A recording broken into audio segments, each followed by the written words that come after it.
तो मूवी के opening scene में हम मूवी की मेन लीड योशिमी और उसकी डॉटर इकुको को देखते हैं, जहां योशिमी एक सिंगल पेरेंट थी और इकुको केवल 6 साल की थी। योशिमी के पति काफी अब्यूजिव थे और इसी वजह से योशिमी इकुको को लेकर उनसे अलग हो गई थी। अब योशिमी को इकुको की कस्टडी लेने के लिए फाइनेंशियली इंडिपेंडेंट होना था एंड इसीलिए उसे एक घर का भी इंतजाम करना था जहां वो इकुको के साथ रह सके। दूसरी तरफ इकुको के डैड योशिमी को मेंटली अनस्टेबल प्रूव करने में लगे हुए थे and according to him Yoshimi के साथ बचपन में ट्रॉमा हुआ था जिस वजह से वो मेंटली काफी डिस्टर्ब्ड है। यहाँ हमें पता चलता है कि योशिमी अपने बचपन में एक इग्नोर्ड चाइल्ड थी, यानी कि उसके पेरेंट्स का डिवोर्स हो गया था और वो लोग अपने ही मैटर में इतने बिजी रहते थे कि योशिमी बहुत इग्नोर हो जाती थी। योशिमी बचपन से ही अपने पेरेंट्स के अफेक्शन से दूर रही और उसका अकेलापन ने उसे काफी डिप्रेस्ड बना दिया था, जिसकी वजह से योशिमी की ट्रीटमेंट्स एंड मेडिकेशंस भी चल रही थी। खैर, योशिमी अपने डिवोर्स के बाद इकुको को बिल्कुल भी अकेला या उदास छोड़ना नहीं चाहती थी और इसीलिए वो उसके लिए हर पॉसिबल कोशिश कर रही थी। योशिमी बाय प्रोफेशन एक प्रूफ रीडर थी जहां उसकी सैलरी काफी कम थी, इस वजह से वो इतने कम समय में कोई बड़ा घर नहीं खरीद सकती थी और इसीलिए उसे रेंट पर ही किसी सस्ते अपार्टमेंट की तलाश थी। नेक्स्ट सीन में योशिमी एक अपार्टमेंट देखने जाती है जो कि सुनसान इलाके में था और ये घर भी काफी पुराना था। यहाँ योशिमी, इकुको और वो आदमी जो इन्हें ये अपार्टमेंट दिखाने ले आया था, तीनों ऊपर जाने के लिए लिफ्ट में चढ़ते हैं और हम लिफ्ट की सीलिंग से पानी टपकता हुआ देखते हैं जिससे फ्लोर पर भी काफी पानी आ रहा था। सीन शिफ्ट होकर बिल्डिंग के केयरटेकर के मॉनिटर पे फोकस करती है जहां हम लिफ्ट के कैमरा से लिफ्ट के अंदर का सीन देखते हैं। एज एन ऑडियंस हम उस लिफ्ट में एक छोटी लड़की की घोस्ट को कुछ सेकंड्स के लिए देखते हैं और केयरटेकर भी घोस्ट को अपने मॉनिटर पे देखता है, लेकिन फॉर सम रीजन वो उसे इग्नोर कर देता है। नाउ अपार्टमेंट के अंदर की सिचुएशन भी काफी बिगड़ी हुई थी, लेकिन सस्ता दाम होने की वजह से योशिमी इसे रेंट कर लेती है। नाउ योशिमी और उस आदमी की बातों के दौरान इकुको इस बिल्डिंग के छत पे चली जाती है जहां उसे एक रेड बैग पड़ा हुआ मिलता है। इतने में योशिमी यहाँ आ जाती है और वो ये बैग बिल्डिंग के केयरटेकर को दे देती है। नेक्स्ट डे वो दोनों यहाँ शिफ्ट कर जाते हैं एंड शिफ्ट करते ही योशिमी सीलिंग पर एक ब्लैक स्पॉट को नोटिस करती है जिससे अब पानी टपकना स्टार्ट हो गया था। योशिमी बिल्डिंग के केयरटेकर से इस बारे में बात करती है बट वो इस कंप्लेंट पर बिल्कुल भी सीरियस रिएक्शन नहीं देता और उल्टा योशिमी को समझाने लगता है कि पुरानी बिल्डिंग में इस तरह की छोटी मोटी कंप्लेंट्स आती रहती हैं। योशिमी अपार्टमेंट में वापस आकर टपकते हुए पानी के नीचे बकेट वगैरह लगाकर उसे कलेक्ट करने की कोशिश करती है, लेकिन जल्द ही वो स्पॉट बढ़ने लगता है और पानी तेजी से टपकना स्टार्ट हो जाता है। योशिमी सोचती है कि मे बी उसके ऊपर वाले अपार्टमेंट में किसी पाइप की लीकेज की वजह से ऐसा हो रहा होगा और इसीलिए शी डिसाइड्स कि वो ऊपर जाकर ऊपर वाले रेसिडेंट से बात करेगी। योशिमी ऊपर जाती तो है बट बहुत देर नॉक करने के बाद भी कोई रिप्लाई नहीं आता, सो वो वापस लौटने लगती है। तभी योशिमी को वहां एक छोटी बच्ची खड़ी हुई दिखाई देती है जो कि वही बच्ची थी जिसे हमने मूवी के ओपनिंग सीन में लिफ्ट में अपीयर होते हुए देखा था एंड सडनली वो बच्ची गायब भी हो जाती है। इस घटना के बाद योशिमी के साथ काफी अजीब चीजें होने लगती हैं, लाइक उसकी नींद कम हो गई थी, उसे माइग्रेन वगैरह भी होने लग गया था, टैप से गंदा पानी आने लगा था एंड इवन लिफ्ट के buttons for some reason black हो गए थे। एक दिन योशिमी इकुको को स्कूल से पिक करने में लेट हो जाती है और स्कूल पहुंचने पे इकुको वहां नहीं थी। योशिमी काफी घबराते हुए इकुको को वहां ढूंढने लगती है और इस दौरान योशिमी की नजर पास ही लगे एक लीफलेट पे जाती है जो कि किसी मित्सुको कवाई नाम की छोटी बच्ची की मिसिंग होने के बारे में था। खैर, योशिमी को इकुको मिल जाती है और वो लोग घर वापस आ जाते हैं। यहाँ वो दोनों फ्रेश एयर के लिए रूफ पर जाते हैं एंड सरप्राइजिंगली इनफ इकुको को वही रेड बैग सेम स्पॉट पे पड़ा हुआ मिलता है। This was very strange and Yoshimi इस बैग को डस्टबिन में फेंक आती है। नेक्स्ट सीन में हम इकुको को स्कूल के गेट पर देखते हैं और यहाँ में पता चलता है कि इकुको को भी वो लड़की दिखने लग गई थी जिसे योशिमी ने अपने ऊपर वाले अपार्टमेंट के बाहर देखा था। स्कूल में इकुको रिसेस टाइम पर अपने फ्रेंड्स के साथ हाइड एंड सीक खेल रही थी और एक डेस्क के नीचे छिपते वक्त इकुको को वही लड़की फिर से दिखाई देती है जिसे देखकर इकुको बेहोश हो जाती है। योशिमी ऑफिस से जल्दी स्कूल आती है और मेडिकल रूम में वो इकुको को देखती है। इकुको के टीचर से बात के दौरान योशिमी की नजर एक ड्राइंग पर जाती है जिसे उसने उस दिन ऊपर वाले अपार्टमेंट पर देखा था एंड सरप्राइजिंगली इनफ ये ड्राइंग किसी और ने नहीं बल्कि इकुको ने ही बनाया था। टीचर योशिमी को बताते हैं कि जिस लड़की की ड्राइंग इकुको ने बना रखी है वो इसी स्कूल की एक स्टूडेंट हुआ करती थी जिसका नाम मित्सुको कवाई था और वो कुछ सालों पहले अचानक ही गायब हो गई थी। लास्ट डे मित्सुको कवाई ने येलो रेनकोट पहन रखा था और वो एक रेड बैग कैरी कर रही थी। ये सब सुनकर योशिमी एकदम शॉक रह गई थी, क्योंकि ये लड़की वही थी जिसकी मिसिंग नोटिस उसने उस दिन स्कूल के बाहर देखी थी, और ये रेड बैग भी वही था जो कि इकुको के पास बार बार अपने आप ही आ जा रहा था। एनीवेज, रात को योशिमी और इकुको जब सो रहे थे तब योशिमी को एक ड्रीम आता है जिसमें वो मित्सुको कवाई को अपने बिल्डिंग के पास आता हुआ देखती है एंड अचानक ही उसकी आंख खुल जाती है। इसके बाद योशिमी नोटिसेस कि इकुको अपने बेड पर नहीं थी और उसे खोजते हुए योशिमी ऊपर वाले अपार्टमेंट तक पहुंच जाती है। नाउ टू हर सरप्राइज, इस अपार्टमेंट का डोर आज खुला हुआ था और अंदर पूरे रूम की फ्लोर पर पानी इकट्ठा पड़ा हुआ था। अपार्टमेंट का हर एक टैप ओपन पड़ा था और वहीं एक रूम में उसे इकुको खड़ी हुई दिखती है जो कि सेंसलेस स्टेट में थी। योशिमी इकुको को वहां से ले जाने लगती है और इसी अपार्टमेंट में उसे मित्सुको की एक पिक्चर भी टंगी हुई दिखती है, जिससे वो समझ जाती है कि ये अपार्टमेंट मित्सुको का ही हुआ करता था। योशिमी इकुको को नीचे लेकर आती है और वो डिसाइड कर लेती है कि जल्द से जल्द वो इस अपार्टमेंट को छोड़कर चली जाएगी। नेक्स्ट मॉर्निंग योशिमी अपना सामान पैक भी करना स्टार्ट कर देती है, लेकिन योशिमी का लॉयर कम फ्रेंड उसे समझाते हैं कि अगर वो इकुको के लिए स्टेबल लाइफस्टाइल नहीं रख पाती है और इसी तरह घर बदलती रहती है तो उसका हस्बैंड प्रूव कर देगा कि वो इकुको का ख्याल रखने के काबिल नहीं है, और इसीलिए उसे एक परमानेंट एड्रेस पर ही रहना होगा अनटिल उसे इकुको की कस्टडी कंप्लीटली नहीं मिल जाती।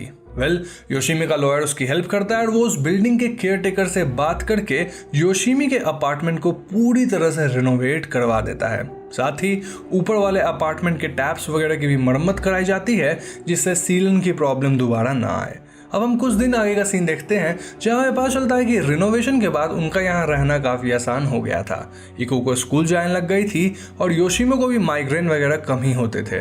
इनफैक्ट इस अपार्टमेंट की नेगेटिव फील अब खत्म हो चुकी थी। नाउ एक दिन सीन शिफ्ट होकर अपार्टमेंट में फोकस करता है जहाँ इकुको स्कूल से आती है और योशिमी उसके बैग को खाली करते वक्त कुछ ऐसा देखती है जिससे उसके होश उड़ जाते हैं। अब शायद आपने गेस कर ही लिया होगा कि इकुको के बैग के अंदर वही रेड बैग रखा हुआ था। योशिमी बहुत ज़्यादा डर जाती है और इकुको से पूछती है कि उसे ये बैग कहाँ से मिला, जिस पर इकुको रिप्लाइज कि उसे नहीं पता कि ये बैग उसके बैग के अंदर कैसे और कब आया। योशिमी इस बैग को जैसे ही पिक करती है उसे एक विजन आती है जिसमें वो इस रेड बैग को एक वाटर टैंक में पड़ा हुआ देखती है। योशिमी को ऐसी इंट्यूशन आती है एज इफ मित्सुको की स्पिरिट उससे कुछ कहना चाहती है। योशिमी एक टॉर्च लेकर रूफ पर रखे वाटर टैंक्स को चेक करने लग जाती है और जैसे ही वो उस वाटर टैंक को हाथ लगाती है उसे एक और विजन आता है। यहाँ हम एक फ्लैशबैक देखते हैं जहाँ हमें पता चलता है कि कुछ साल पहले मित्सुको के साथ क्या हुआ था। दरअसल कुछ साल पहले अथॉरिटी वाटर टैंक का इंस्पेक्शन करने आई थी और इसी दौरान इस टैंक का कवर ओपन रह गया था जिसमें मित्सुको बाय एक्सीडेंट गिर गई थी। अब यहाँ रूफ पर कोई भी नहीं था, इसलिए कोई भी डूबती हुई मित्सुको की हेल्प करने नहीं आ सका और उसकी वहीं मौत हो गई। मित्सुको के पेरेंट्स भी उसे ढूंढने नहीं आए क्योंकि वो लोग काफ़ी लड़ते झगड़ते रहते थे और ऐसे में मित्सुको का ध्यान नहीं रख पाते थे। दूसरी तरफ इकुको नोटिस करती है कि बाथरूम का टैप अपने आप ही ओपन हो गया था और बाथटब में गंदा पानी भर कर गिर रहा था। इकुको टैप को बंद करती है कि तभी मित्सुको की स्पिरिट इकुको को बाथटब के अंदर खींचकर उसे डुबोने लग जाती है। यहाँ योशिमी नीचे आती है और वो इकुको को बाथरूम में पड़ा हुआ देखती है। योशिमी उसे उठाकर जल्दी से बाहर भागती है, लेकिन जैसे ही योशिमी लिफ्ट में चढ़ती है लिफ्ट में हर तरफ से पानी टपकने लगता है। इसके बाद सबसे शॉकिंग चीज ये होती है कि योशिमी लिफ्ट के बाहर इकुको को खड़ा देखती है और यहाँ उसके हाथ में मित्सुको थी।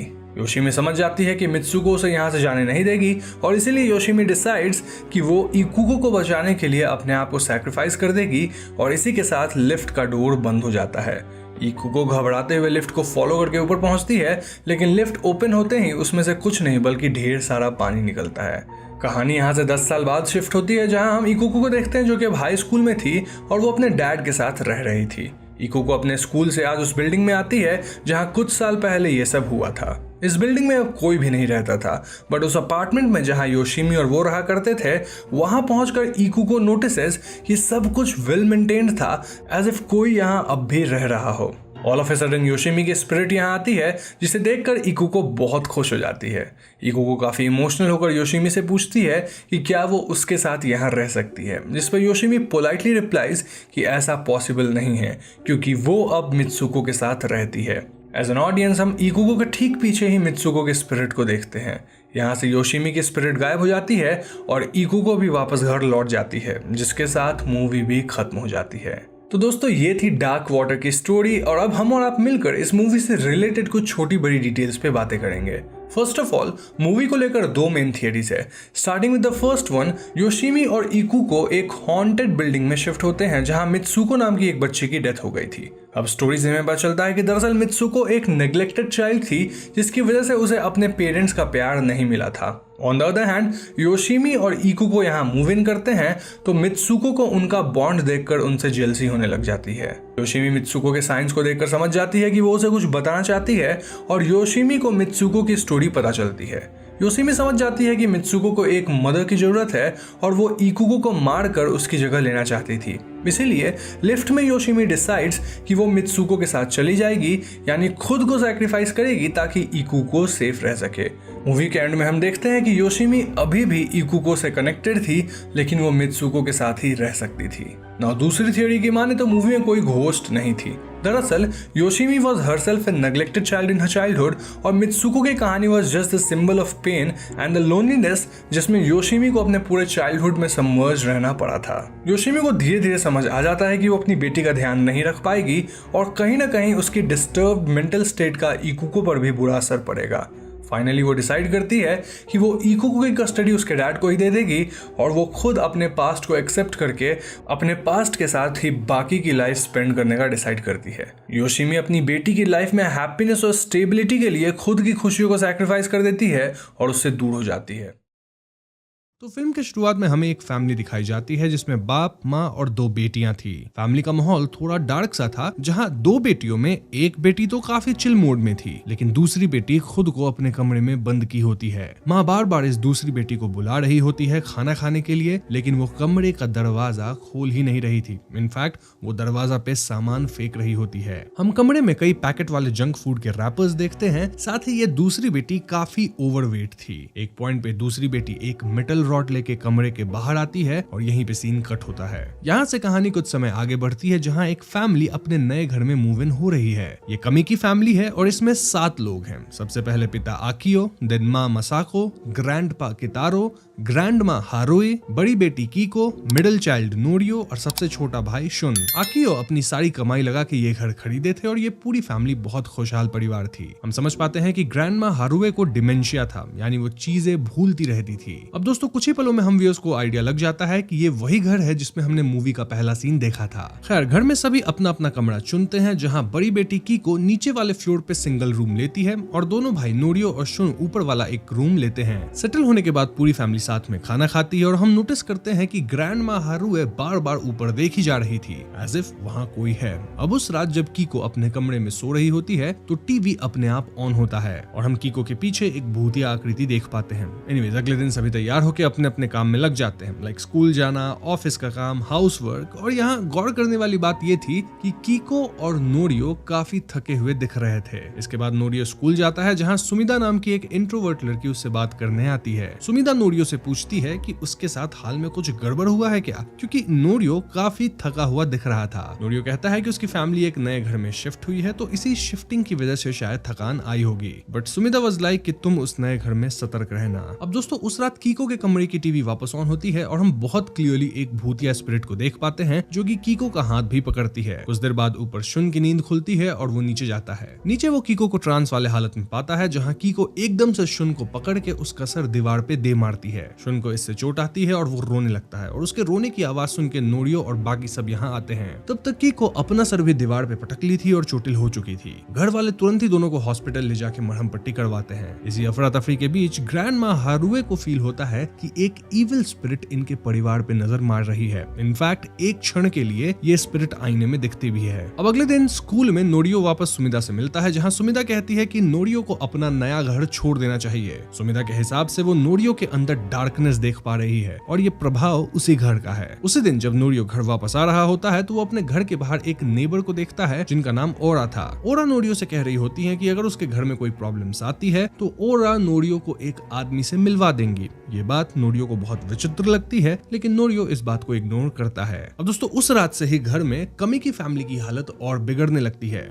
डिनर के वक्त कीको उल्टी करती है। दिन देर रात जब कीको के पिता उसके कमरे में जाते हैं तो वो उसे टीवी देखता हुआ पाते हैं। इनफैक्ट कमरे में ढेर सारे जंक फूड के रैपर्स थे। अगले ही क्षण एक इविल स्पिरिट कीको के पिता को उसी रॉड से मारती है जिसे हमने फिल्म के इनिशियल सीन में देख रखा था। इनफैक्ट ये आत्मा भी उसी ओवरवेट लड़की की लग रही थी। अब अगले दिन हमें पता लगता है कि अकियो इस दुनिया में नहीं रहे और वो हार्ट अटैक से समाप्त हुए हैं। जी हाँ दोस्तों, यहाँ हम फ्यूनरल वगैरह देखते हैं और क्योंकि ग्रैंडमा हारुए को डिमेंशिया था तो उन्हें याद ही नहीं था कि उनका बेटा अब इस दुनिया में नहीं है। ऐसे में जब नोरियो उन्हें ये बात याद दिलाता है तो हारुए किसी निंजा माफिक नोरियो पे हमला कर देती है। इस सीन से हम ये समझ पाते हैं कि भले ग्रैंडमा हारुए काफी बूढ़ी हैं, लेकिन वो फिजिकली बहुत ज्यादा स्ट्रॉन्ग हैं। खैर पूरा परिवार इस दुखद घटना से उभरने की कोशिश करता है, लेकिन इनकी हालत बद से बदतर होती है। कुछ ही समय बाद एक रात कीको को अपने कमरे के बाहर एक लड़की की स्पिरिट दिखती है जो कि उसे हॉन्ट कर रही थी। इनफैक्ट कीको अब अपने परिवार से काफी दूर और अलग रहने लग गई थी। नाउ अगली सुबह नोरियो अपने रूम के बालकनी से देखता है कि उसके ग्रैंडपा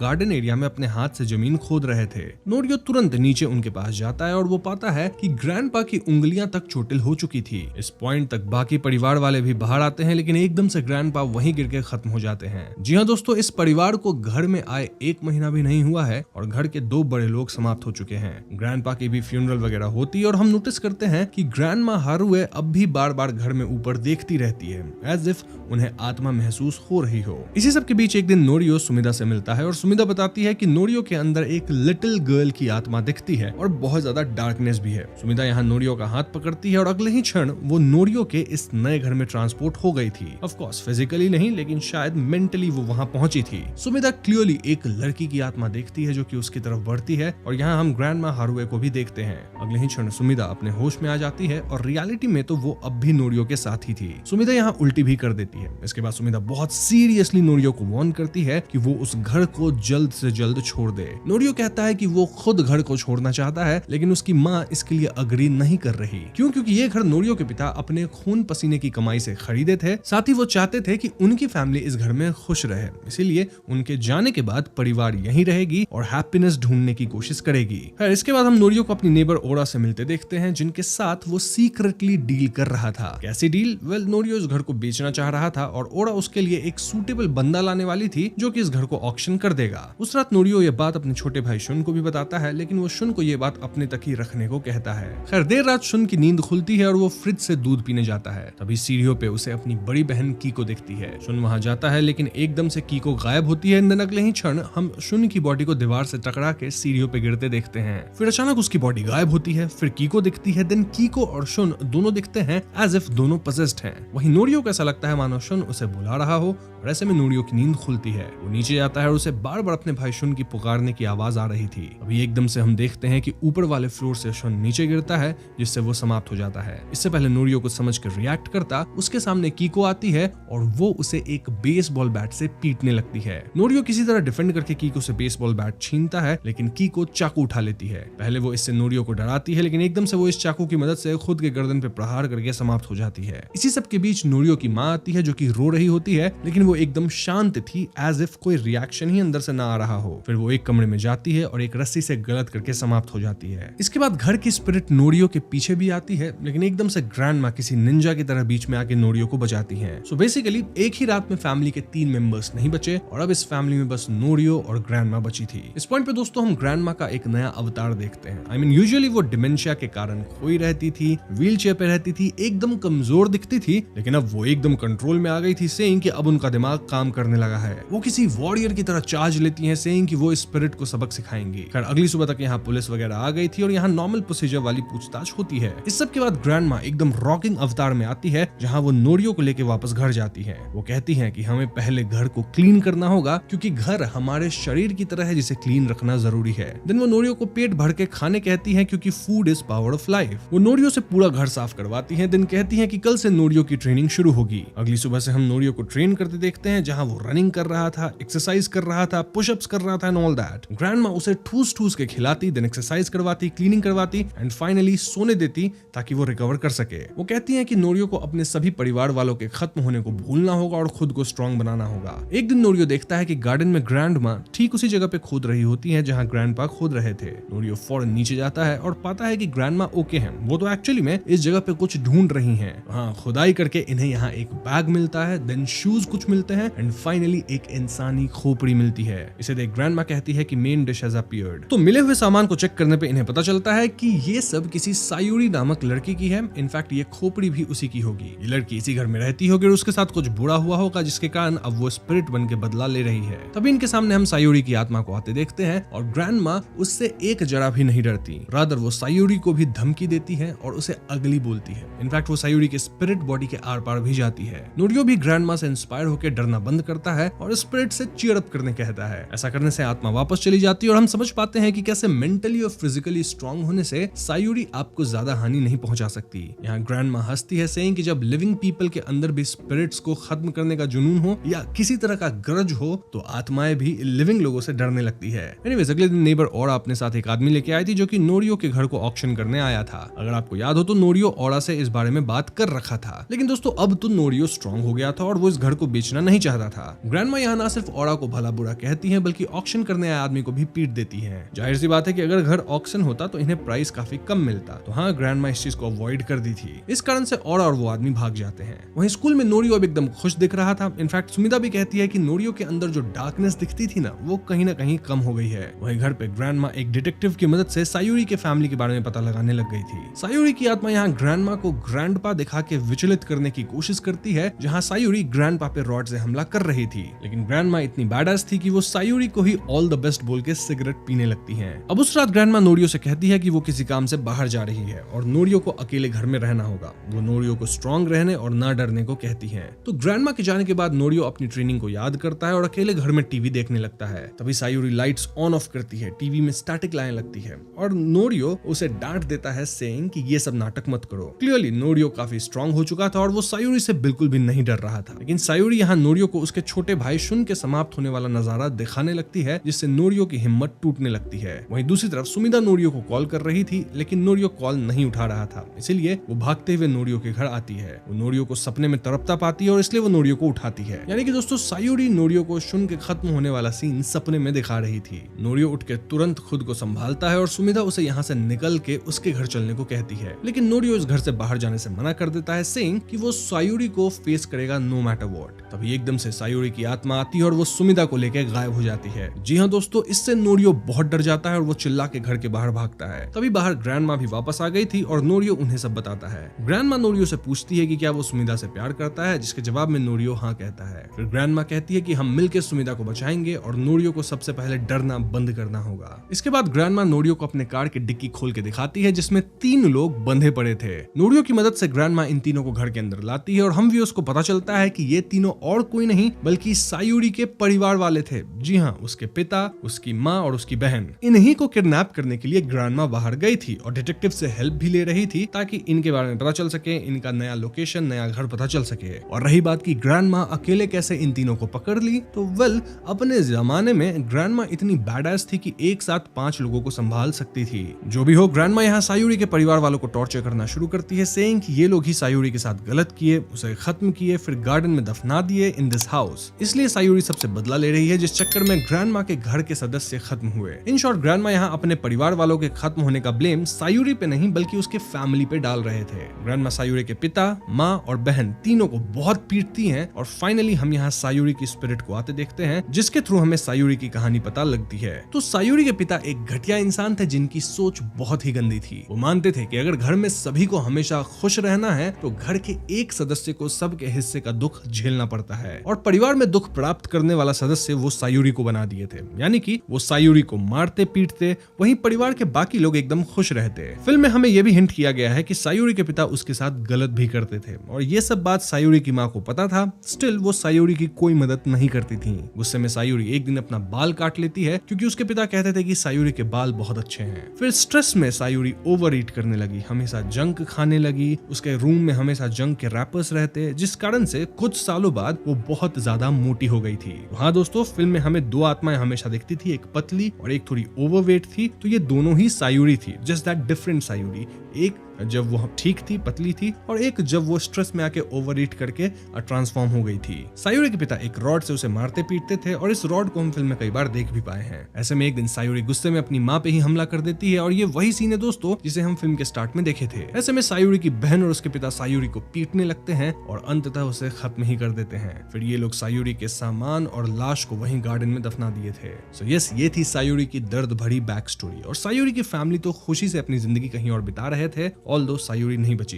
नाउ प्रेजेंट में सायूरी की आत्मा उसी रॉड से पहले अपने पिता को निपटा देती है, देन अपनी बहन को भी खत्म कर देती है, लेकिन वो अपनी माँ को नहीं मारती, रादर वो बस उनकी आंख को जख्मी कर देती है क्योंकि उसकी माँ इन्हीं आंखों से सब कुछ देखती थी, फिर भी सायूरी की मदद नहीं करती थी। अब इस सब के बाद भी सायूरी ग्रैंड माँ और नोरियो को निपटाना चाहती थी और तब ग्रैंड माँ को एक बात समझ में आती है। बेसिकली सायूरी की आत्मा अपनी माँ को खत्म नहीं करना चाहती थी क्योंकि पास्ट में भले सायूरी की माँ उसकी मदद नहीं करी थी, लेकिन वो अपने पर्सनल लेवल पे सायूरी को खाना देती थी और उसे मारती पीटती भी नहीं थी। देन बदले के भाव में सायूरी खुद अब इतनी करप्ट हो चुकी है कि वो नोरियो के फैमिली को इसलिए नहीं निपटाई क्योंकि वो हर परिवार को खत्म करना चाहती थी।